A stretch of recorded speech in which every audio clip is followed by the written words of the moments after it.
Go eat at the pet store, beggar. Her voice was a knife in public.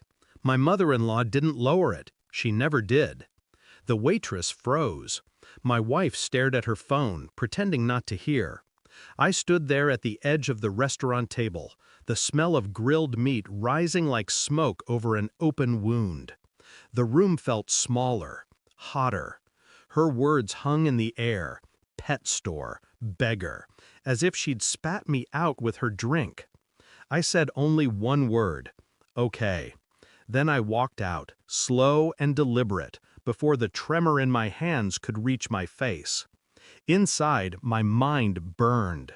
The insult was nothing. The pattern was everything. A woman doesn't humiliate a man like that unless she's certain of her position, unless she knows something he doesn't. For weeks, my wife had been distant, her texts shorter, her smile practiced. Her mother's presence grew heavier in our home. Money decisions changed without me. I saw documents on the kitchen counter, life insurance policies, account transfers, my name spelled wrong on one of them. Mistakes she never used to make. I started to wonder what the end game was.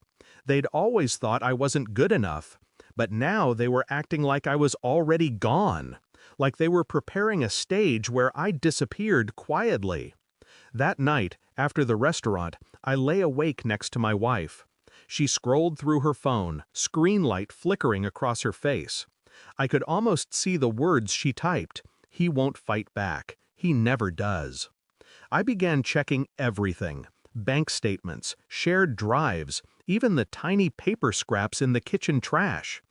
2 names surfaced, one a lawyer, one a private investigator, both linked to her mother, both paid from our joint account. I found an email draft on my wife's laptop, unsent but saved. Make sure his signature matches. He won't know until it's too late. Attached was a form transferring our apartment into her mother's holding company. Every discovery landed like a hammer on ice. Cracks spread. My rage deepened but stayed silent. This wasn't about a restaurant insult anymore. This was about erasing me. So I moved methodically, photographed documents, recorded calls, met quietly with a lawyer I trusted from my service days, set up a separate account, shifted funds they didn't know existed, and I waited. Because a trap without timing is just a hope. One Thursday afternoon, the investigator I'd hired called. Got everything, he said. Your wife, her mother, the signatures, the offshore account.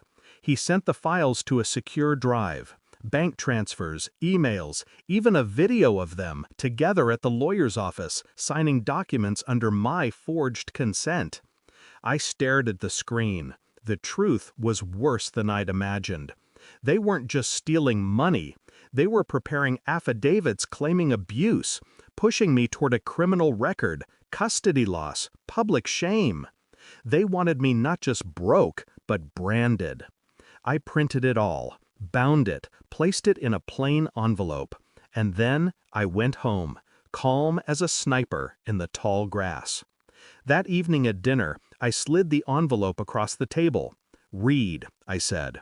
My wife's hands trembled as she opened it. Pages fell out, photos, transactions, signatures. Her mother reached for the stack, face blanching. What is this? She snapped. Your plan, I said softly, documented. Silence pooled between us like oil. I didn't yell, I didn't accuse, I just explained the consequences. Every forged document copied to 3 law firms. Every account frozen pending investigation. My separate fund secure and untouchable. Their own emails now evidence against them. My wife's eyes filled, but no tears fell. Her mother's mouth opened and closed, a fish on dry land. You wanted me to eat at the pet store, I said. Instead, you'll be dining with investigators. I stood, buttoned my coat. I won't be here when they arrive, I added. Everything you built on my name collapses tomorrow morning. No one moved. No one spoke. The air in that kitchen was colder than any battlefield I'd ever stood on. I left without slamming the door. Outside, the night air was wet and electric, city lights swimming in the puddles at my feet. For years I had tried to belong, to be accepted at their table, to prove I wasn't what they whispered I was. But humiliation is a mirror. If you stare long enough, you see the truth, not about yourself, but about them. I walked to the small diner at the edge of the block, sat at the counter, ordered nothing but black coffee. Freedom tastes bitter at first, but it's still freedom. I didn't look back at the apartment windows. I didn't need to. By morning, everything they'd built would be under a harsh public light.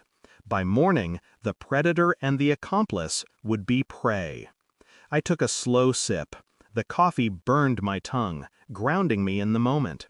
No pity, no rage, just precision.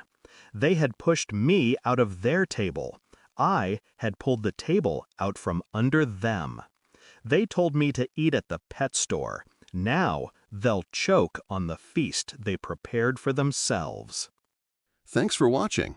Don't forget to like, share, and comment. Subscribe now to Cheating Stories Insight World for more amazing stories.